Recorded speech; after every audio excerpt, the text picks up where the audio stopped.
आखिरकार सऊदी अरब थोड़ा सा नींद से जागा है और इजराइल के खिलाफ कड़े शब्दों का इस्तेमाल करते हुए एक स्टेटमेंट जारी किया है। इसी वीडियो में हम आपको हल्द्वानी की हिंसा की भी खबर बताएंगे। मस्जिद और मदरसे को नगर निगम ने तोड़ा अवैध बताकर। उसके बाद हल्द्वानी के अंदर बहुत हिंसा हुई है। 5000 लोगों के ऊपर FIR हो गई है। बरेली के अंदर मौलाना तौकीर रजा खान ने मुसलमानों को इकट्ठा करने का ऐलान किया था। जेल बलो आंदोलन की शुरुआत करने की बात कही थी। बरेली में भी तनाव पैदा हो गया। इन सारी चीजों पर इसी वीडियो में हम चर्चा करेंगे। सऊदी अरब ने इजराइल को चेतावनी देते हुए कड़े शब्दों का इस्तेमाल करते हुए कहा है कि अगर आपने रफा पर हमले किए तो आपको इसका अंजाम भुगतना पड़ेगा। रफा पर हमले करने के बाद आपको यह समझ लेना चाहिए कि आपके खिलाफ जो एक्शन होगा वो बहुत तगड़ा होगा। आपको रफा पर हमले नहीं करने हैं। साथ ही साथ सऊदी अरब ने यूनाइटेड नेशन सिक्योरिटी काउंसिल को भी तुरंत बुलाने की मांग की है। सऊदी अरब का कहना है कि रफा पर अगर हमले होते हैं तो यह बहुत खतरनाक होगा। तुरंत संयुक्त राष्ट्र सुरक्षा परिषद को आकर इसको रोकना चाहिए। इजराइल रफा के अंदर अगर नरसंहार करता है तो इजराइल को जवाबदेह ठहराया जाएगा। पूरी दुनिया इसका जवाब जरूर लेगी। सऊदी अरब ने बाकायदा एक पूरा स्टेटमेंट जारी करते हुए इजराइल को कड़ी चेतावनी दी है।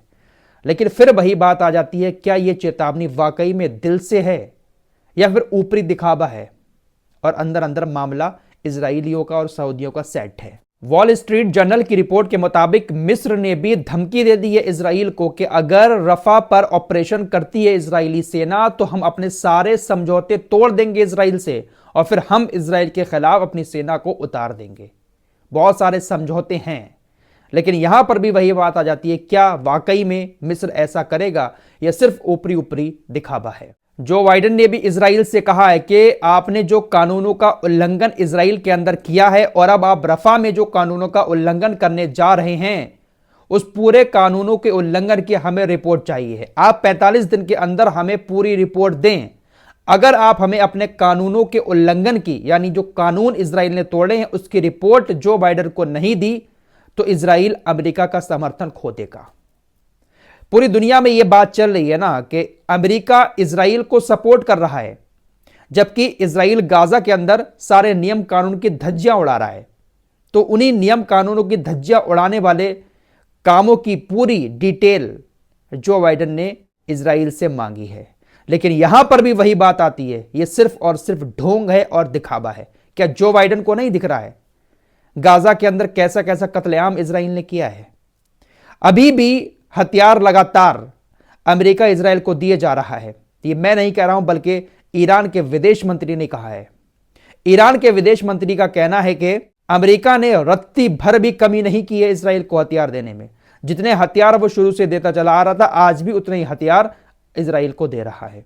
इजराइल के करीबी देशों की ये सारी बातें सिर्फ एक ढोंग है, दुनिया को दिखाने के लिए, अपने देश की पब्लिक को खुश करने के लिए। बयानबाजी की बात चली है, बयानबाजी करके अपनी जनता को खुश करने की बात चली है। तो आपको एक खबर और बता देता हूं।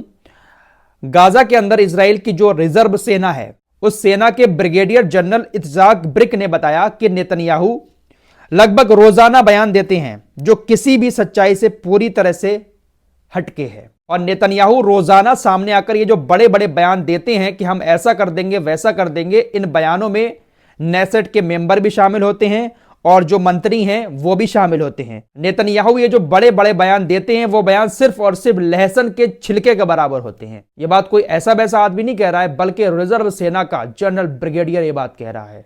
और वाकई में रोजाना जो बड़ी बड़ी बातें फेंकता है ना नेतन्याहू कि हम हमास को खत्म करने के बाद ही जंग को खत्म करेंगे, ऐसा करेंगे वैसा करेंगे, वो सिर्फ और सिर्फ अपनी जनता को शांत करने के लिए करता है। और वो जो भौकाली का नशा सर पर सवार है, उस नशा को उतारने के लिए इस तरह की बातें रोज करता है। आपकी स्क्रीन पर ये इजराइल का स्काई लार्क ड्रोन है। इस ड्रोन को हिजबुल्लाह ने सही सलामत पकड़ लिया है। हिजबुल्लाह ने दावा किया कि इजराइल का ये ड्रोन हमारी तरफ आ रहा था और हमने इस पर कब्जा कर लिया और ये अभी भी पूरी तरह से सही सलामत है। दोस्तों, इजराइल ने रफा में एक बार फिर से बहुत सारे पर्चे गिराए हैं। इजराइल ने ये जो पर्चे गिराए हैं, इस पर लिखा हुआ है कि अगर कोई भी नागरिक गाजा की तरफ जाता है और गाजा की तरफ जाकर जो इजरायली सीमा है वहां पर जाकर रुकने की कोशिश करता है तो हम उसको बम से उड़ा देंगे। इजराइल का इरादा यह है कि जो रफा में गाजा के लोग रह रहे हैं वो गाजा वापस ना आए, इजराइल की सीमा की तरफ ना आए, बल्कि इनको अलग धकेल दिया जाए समुद्र की तरफ। जो सिनाई क्षेत्र है मिस्र का, वहां पर धकेलने का इजराइल का प्रयास है। इसलिए धमकी दे दी है कि अगर गाजा के अंदर आए तो आपको बम से उड़ा दिया जाएगा। इजरायली सेना अभी भी फिलिस्तीनियों के घर में चोरी लगातार किए जा रही है। एक टिकटॉकिया सैनिक है इजराइल का, उसने अभी कुछ देर पहले टिकटॉक पर एक वीडियो अपलोड किया जिसमें वो घड़ियां चुराता हुआ दिखाई दे रहा है। कुछ कीमती घड़ियां एक फिलिस्तीनी के घर में रखी हुई है, उनको वो चुरा रहा है और उसका वीडियो बनाकर टिकटॉक पर अपलोड किया। पाकिस्तान की भी थोड़ी सी अपडेट आपको दे देता हूं मेरे दोस्तों। पाकिस्तान के अंदर इस वक्त ऐसे हालात पैदा हो गए हैं कि अब डर सताने लगा है कि पाकिस्तान की सेना बहुत सारे पाकिस्तानियों को मार ना दे। नवाज शरीफ ने पाकिस्तान की सेना के साथ मिलकर ऐसा हुड़दंग काटा है पाकिस्तान के अंदर कि भाई साहब पूरी तरह से चुनाव का मजाक बनाकर रख दिया है। ये देख रहे हो आम जनता के वोट कैसे बिखरे पड़े हैं, जले हुए हैं, फटे हुए हैं। भाई साहब जिसका जहां से मन चाह रहा है वो टोकरी उठाकर भाग जा रहा है। कोई सुरक्षा नहीं है क्योंकि आर्मी पुलिस सब नवाज शरीफ के अंडर में वहां पर काम कर रही है। कोई नहीं चाहता है कि इमरान खान प्रधानमंत्री बने। इतना सब कुछ करने के बाद भी प्रधानमंत्री के पद में सबसे आगे है इमरान खान। इमरान खान की बहन का कहना है कि जो चुनाव हुआ है उस हिसाब से 180 सीटें हम जीत चुके हैं, लेकिन 98 सीटों पर रोक दिया गया। बहुत कोशिशें करने के बाद भी बहुमत से नवाज शरीफ नहीं जीत पाया है। पूरे पाकिस्तान के अंदर गदर कटा हुआ है। चुनाव में धांधलियां और घोटाले तो बहुत देखे हैं, लेकिन इस तरह का घोटाला मेरी नजरों के सामने पहली बार आ रहा है। खबर आ रही है कि पाकिस्तान के अंदर पूरी सोशल मीडिया को भी बंद कर दिया गया है। इंस्टाग्राम, ट्विटर वगैरह सब कुछ बंद है, ब्लैक आउट है, इंटरनेट भी नहीं चल पा रहा है ठीक से। भाई अब सेना ही जो सिक्योरिटी दे रही है वही इमरान खान के खिलाफ है और वही वोटों को जला रही है, छुपा रही है, तो फिर कौन क्या ही कर सकता है। गोली के सामने आम इंसान क्या ही कर सकता है। हल्द्वानी की तरफ चलते हैं।